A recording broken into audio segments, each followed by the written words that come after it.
Good day. Before I proceed with this video, a brief reminder that if you are watching any of our videos on Rumble, that is to say Alexander Mercouris, Alex Christoforou, and the Duran videos, if you go to the top of the video, you will see a red maroon button. If you press that button, that will take you directly to our locals homepage where you can read the contents of that homepage, much of which contains exclusive content, some of it published by members of our Duran community. And of course, if you choose to become an active member, you can publish your own content on our locals homepage, and you can also participate in my live streams, which take place every Wednesday at 1400 hours Eastern Standard Time. Well, again, a program now about the world crisis, which centers on the Ukraine. To get a sense of the fact that it is indeed a world crisis, consider events in two countries in Asia. There's been a major political and governmental crisis in Sri Lanka, where as a result of rising food prices and other cost of living problems, the government has now had to resign after intense protests.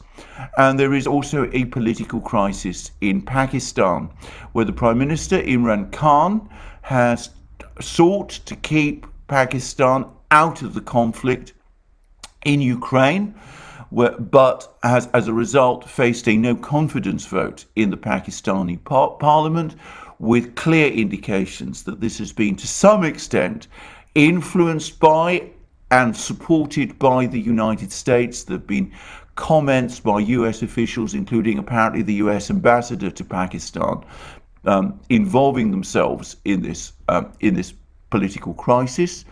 Imran Khan faced a no-confidence vote in the Pakistani parliament. He was able to delay that with the help of the deputy speaker, and he's now asked the president to call elections, which the president has agreed to do. The issue has, as of the time of the making of this video, been appealed by the opposition, however, to the Pakistani Supreme Court, and we'll see what kind of decision that makes. But on the face of it, this looks like a clear attempt to topple the government that is taking a line on the Ukrainian affair, which the Western powers, first and foremost, the United States, are not happy with. Each of these crises, the crisis in Sri Lanka, the crisis in Pakistan, would deserve a program in and of themselves, but of course, as they are subsumed in that larger crisis centered on Ukraine, it is upon that crisis that I will focus again on this program. Now, briefly, I would say that there's been much going on in the last 24 hours, but as has become traditional, I'm going to start with the situation on the ground. And here there's been big news from Mariupol. This is this town which has been the target of this intense fighting between the Russians and the Ukrainians, and which the Russians, unlike their practice in all the other big cities in Ukraine, which they have at various times in this conflict encircled, this particular city, which is part of the Donetsk region and is therefore claimed by the Donetsk People's Republic, the Russians have sought to storm. It's also an important symbolic city. It is a city which was reoccupied after it rebelled against the government in Kiev in 2014. It was reoccupied by the Ukrainian military. The force that recaptured it was the force that eventually evolved into the Azov Battalion, which is perhaps more properly now the Azov Regiment, or some people say it's even, in terms of scale, more properly a division, with forces located in many different parts of Ukraine. Anyway, this force, its headquarters, its name, Mariupol, is a city on the Sea of Azov. It's a port city on the Sea of Azov, a major steel center, a major center for Ukrainian exports. Mariupol, being on the Sea of Azov, its recapture was what ultimately gave the Azov Battalion its name. It commemorates the fact that it was able to recapture Mariupol, the city on the Sea of Azov, back in the crisis in 2014. So that's the situation. That's the overall picture with respect to Mariupol. Well, I've been doing many programs about Mariupol. I've explained in various programs how the forces of the Russians and their allied forces from the militia of the Donetsk People's Republic and the Chechen forces brought there by the Chechen chief minister Ramzan Kadyrov have pushed the Ukrainian forces into the industrial regions there with the Russians and their allies now in control of all of the residential parts of the city. And in fact, there's been a video by the journalist Patrick Lawrence which shows him now in the center of the city, not far from the drama theatre, which was the topic of much debate and discussion earlier in the war. And it seems that the Russians have at least tentative control of by far the greater part of the city, though it does seem that there may be snipers in various places, and a complete clear out of all parts of the residential areas of the city have not happened. But anyway, there's been big news from Mariupol, because an entire unit of the Ukrainian army, this is the first time this has happened in this war, an entire unit of the Ukrainian army has engaged in a mass surrender, or so the Russians claim. This is a battalion of the Brigade of Ukrainian Marines, which alongside the Azov forces was stationed in Mariupol. And the Russians have provided pictures of what they say are the surrendered Ukrainian soldiers, and they say that the total number of soldiers who have surrendered in this battalion numbers 267. And there's also been film published in Russia of interviews with some of these soldiers. I've seen one of them, and I have to say the soldier looks very young. Allegedly, the Russians claim that this unit, before it surrendered, had suffered 50% casualties over the course of the fighting. In dead and wounded. I'm not able, obviously, to confirm this, but this does seem to be a genuine surrender of an entire Ukrainian unit, and it further suggests that the battle for Mariupol is now in its closing stages. Now, I want to make a larger point now about the Battle of Mariupol and compare it to the fighting that has gone on, that went on earlier this month and in March and at the very end of February in and around Kiev. Now, if those of you who follow the Duran on our main channel, will know that yesterday we did a major live stream with Scott Ritter, former Marine officer, former US intelligence officer, former head of the inspectors, the UN inspectors in Iraq, somebody who was able over the course of a live stream that lasted 2 hours and 15 minutes to give us massive and superb insight on the conflict in Ukraine, the military aspects of the conflict in Ukraine. And incidentally, if you want an informed and expert view on the conduct of that war, one which I cannot myself claim to give, as I've said many times, I'm a civilian with no background in the military and not much knowledge of military affairs. Well, if you want an expert view and analysis of this conflict, definitely that live stream with Scott Ritter is the place to go. He provides a detailed account of every aspect of this war from a military angle. But he did make 2 points which stood out for me. Now, he said that the total number of troops that the Russians and their allies have devoted to the capture and storming of Mariupol is around 40,000. Now, that is roughly in line with my own guesstimate, which I made in a program a few days ago. Now, I guesstimated in that program that the force was somewhere between 30 and 50,000 men. This all based on the assumption that there were 14,500 Ukrainian troops in Mariupol, as the Russians claimed. And of course, Scott Ritter's estimate, which I suspect is a lot better than just a guesstimate, he will have a better understanding of these things than I do. His estimate of 40,000 is bang in the middle of that guesstimate of mine of between 30 and 50,000. But that was an interesting estimate from Scott Ritter about the number of troops the Russians have committed to the capture of Mariupol, because Scott Ritter also put the number of troops that the Russians had committed to the area around Kiev in late February and March at around 40 to 50,000. Now, Kiev has a population 10 times greater than Mariupol.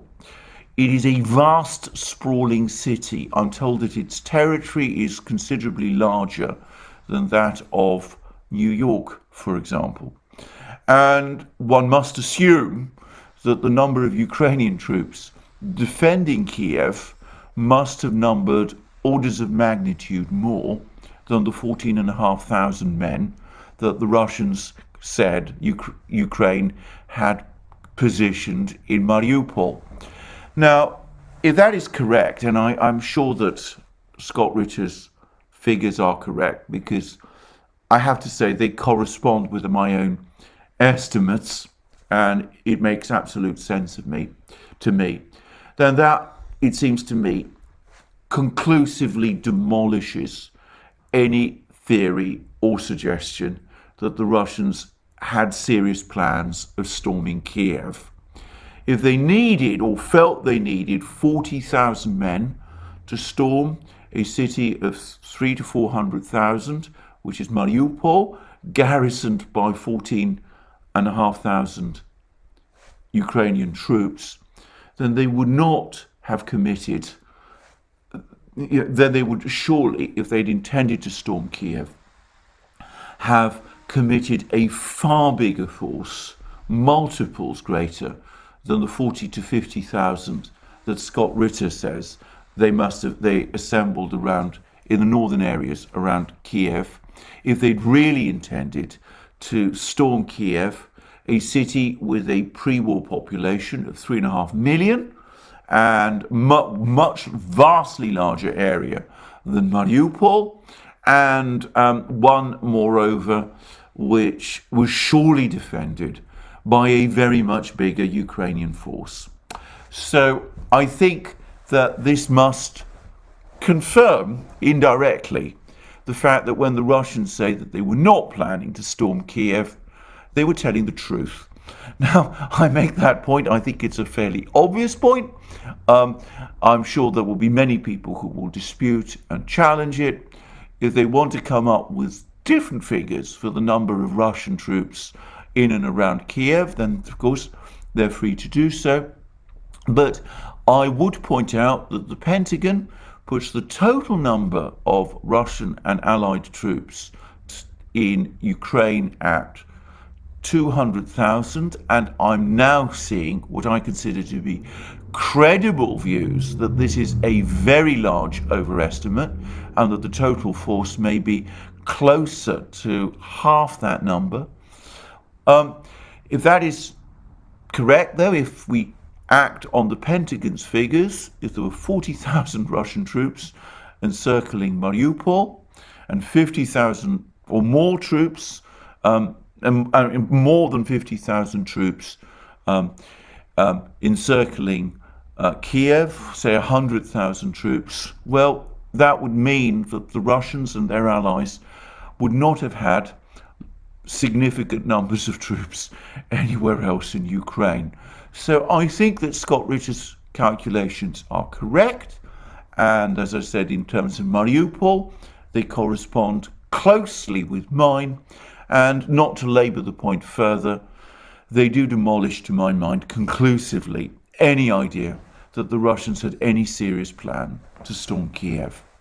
Now, it's not just in Mariupol that events in Ukraine are taking place, but there's been information that there's been significant advances by the Russian military south of Izium, that more Russian forces are being gradually concentrated in the area of Donbass. And there's also reports that the forces of the Donbass militia, the militia of the Donetsk People's Republic, that they're also making significant advances in parts of Donbass as well. But I'm going to, before I proceed with this, touch on one other point about this war, which has, to be straightforward about it, puzzled me.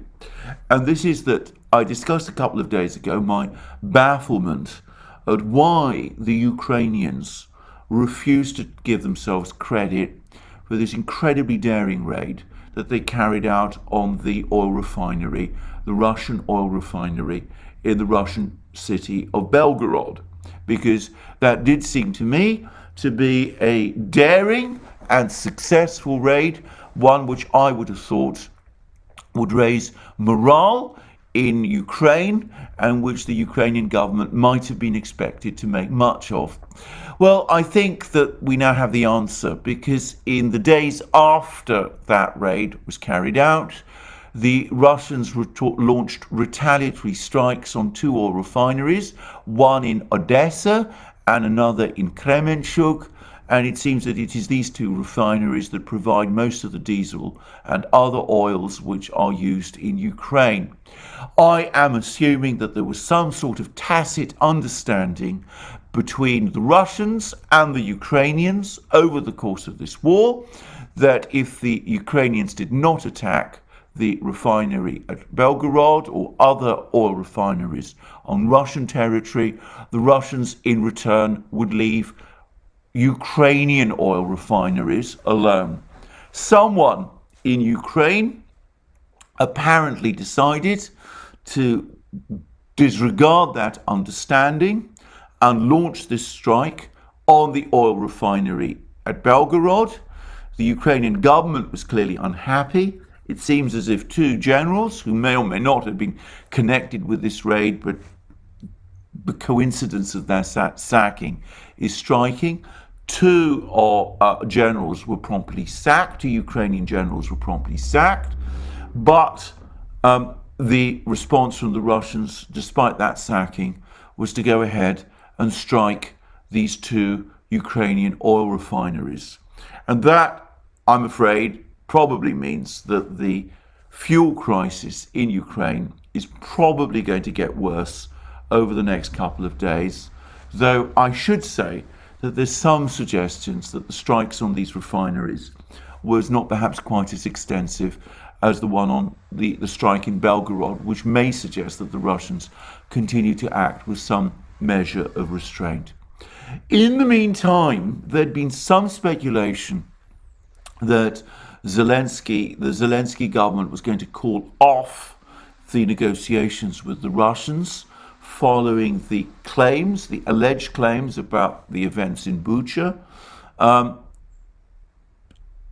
There's even been some suggestions that those events in Bucha were publicized in the way that they were in an attempt to derail the negotiations, where it's known that some Western governments, primarily the British, are becoming increasingly concerned that the Ukrainians are making substantive concessions on NATO membership and other such things. Well, today the news has come that Zelensky's pressing ahead with the negotiations. He's actually recalibrated his negotiating team. Various people who were on that negotiating team have been removed and replaced by others.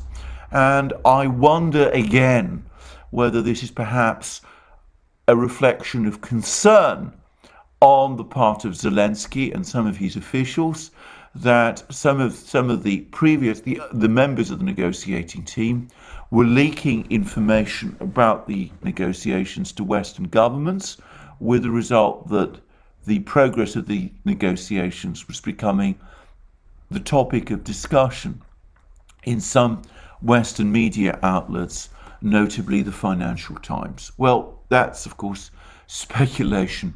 I can't comment on it. So if the events in Bucha were intended to wreck the negotiations, then it seems that they have not, at least not so far, done so. In the meantime, I'm going to return one last time, at least for the time being, to the events in Bucha. And I'm going to say that the more information that trickles out of that town, the more skeptical I am becoming of some of the claims that are being made.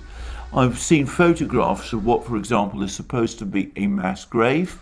Now, of course, I'm not present. I'm only judging this from photographs, but it doesn't seem to me as if it is a mass grave on anything like the scale that is being alleged. And the Moon of Alabama and other outlets have now been casting serious doubt about the timeline of these events. And it's been interesting that the British government has acted, no doubt in concert with other Western governments, to block discussions of events in Bucha at the UN Security Council, despite Russian requests for a meeting of the Security Council to discuss them there. As I've said many times, and as we discussed over the course of that live stream on the Duran with Scott Ritter, this affair in Bucha cries out for a proper independent investigation. Unfortunately, all the evidence is that nothing like that is taking place. The investigation is very much under the control of the Ukrainian authorities. The European Union is saying that it's sending investigators to Bucha to review what's going on, but it's clear that those investigators will continue to work alongside the Ukrainian investigators as part of a single team. I suspect, by the way, that the reason that the British blocked the meeting of the Security Council is that the Russians were probably intending to press at that level for an independent investigation, a proper independent investigation carried out by third parties of what was happening in Bucha. There was a high probability that the Russians would get support from many of the countries, the non-aligned countries on the Security Council, conceivably even a majority. It's clear that the Western powers don't want that to happen for whatever reason, and that's why they blocked the meeting of the Security Council. I'm afraid I don't think that we're going to get that sort of independent investigation that I would like to see and which Scott Ritter would like to see. And therefore, I'm sorry to say, I don't think there's any realistic prospect that we're going to have an investigation of these events in Bucha that will come up with any objective assessment of the events there. I would finish on this particular issue by saying that President Biden's comments yesterday about war crimes trials and his hint that President Putin of Russia might himself be a target of such a war crimes trial would once upon a time, and not so very long ago, have been considered completely unacceptable. I say that because many would see them, and once upon a time virtually everybody would have seen them, as a form of political pressure on the various investigative agencies to actually open a war crimes investigation and to bring proceedings on that basis. Now, investigators and prosecutors are supposed to act without political interference. Once upon a time, that was considered sacrosanct. It's been a long time, well, some time since that was the case. And President Biden's comments, I'm afraid, are just another example. Whether such a war crimes investigation is ever brought and what the outcome will be is another matter.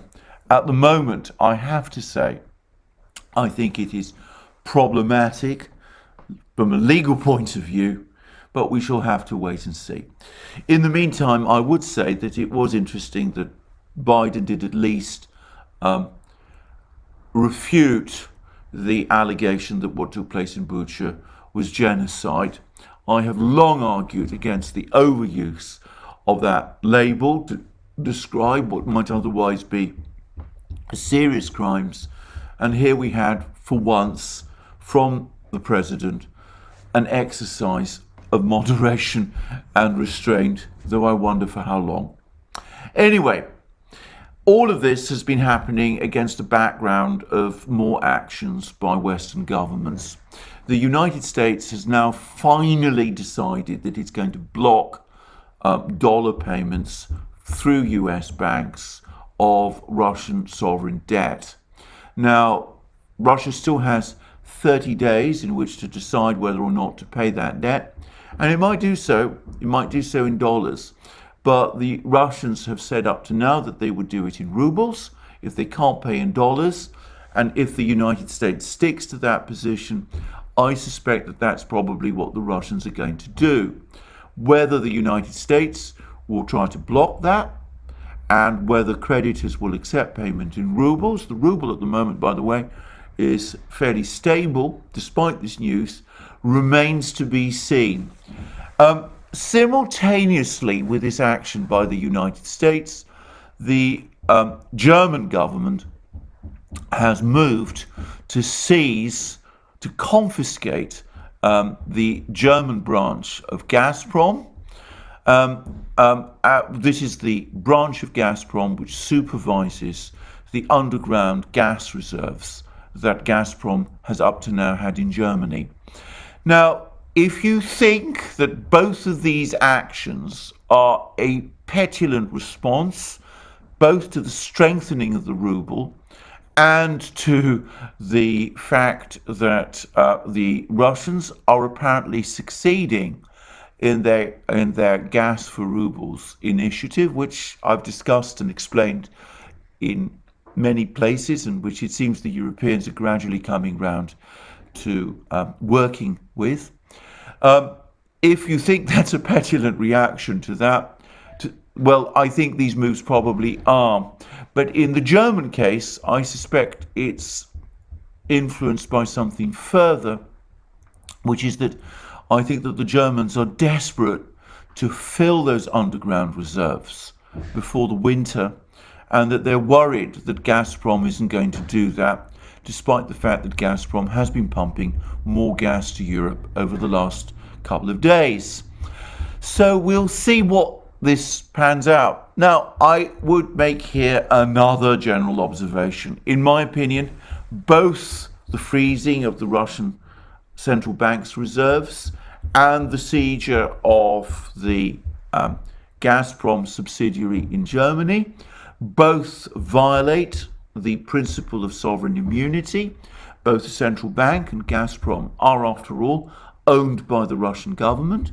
I would argue, therefore, that these are both illegal measures. I'm not sure upon what possible basis the German government has, what was the legal basis upon which the German government acted in taking this step. No doubt all kinds of legal reasons will be given, but I doubt that they would have been sufficient or seen as sufficient once upon a time in order to justify a seizure of a company in this way, a state-owned company owned by the state of another country in this way. These were the sort of acts that once upon a time governments could only legally make in time of war. But of course, Germany and the United States are not formally at war with Russia. So we see how another extraordinary step has been taken, a further step towards what I have to say I think is ever greater illegality, as Western governments find that what they had assumed to be the top point of the escalator of sanctions that they imposed back at the end of February is not turning out quite as they'd expected. So they are being pushed in order to try to find ways to make these sanctions more effective than they're turning out to be. They're being pushed into ever more extreme and, in my opinion, illegal acts. And I really do wonder how far this is all going to go and what damage it's going to do to the international legal system and to the international financial system before this process finally reaches its end point. But there we are. It's inevitable that that's perhaps how things would go when we embark on a sanctions war against an adversary who is far stronger and more resilient and better organized than one suspects anybody in the West fully expected. And at the same time, it's becoming increasingly clear that with every one of these steps, the spectre of recession and higher inflation in the West looms ever stronger. So these latest steps have a petulant look about them. They also have something of a desperate look about them. We will see what happens next, and of course I will keep you informed about that. But I would say in a situation of war, which is what we are in, it is the situation in that war which ultimately will decide what the final outcome will be. And if the Russians win their war in Ukraine, and Scott Ritter seemed to think that this was not perhaps a fully foregone conclusion, but that was his operating assumption, as of course it is mine and that of many other informed people, well, that will in the end, in and of itself, determine not just the political and geopolitical landscape, it will determine the global economic landscape as well, and for decades to come. And it is for that reason, by the way, that I will stick to my tradition of starting every one of these programs about this global crisis with a look at the situation on the ground in Ukraine. Well, thank you for joining me again today. I look forward to you joining me again in future programs on this channel. And of course, as I said at the start of this program, you can also find us on our various other platforms, Rumble and Locals and other platforms as well. And of course you can support us via Patreon and Subscribe Star, and by going to a shop. You'll find links under this video. And please also remember to check your subscription to this channel and also to tick the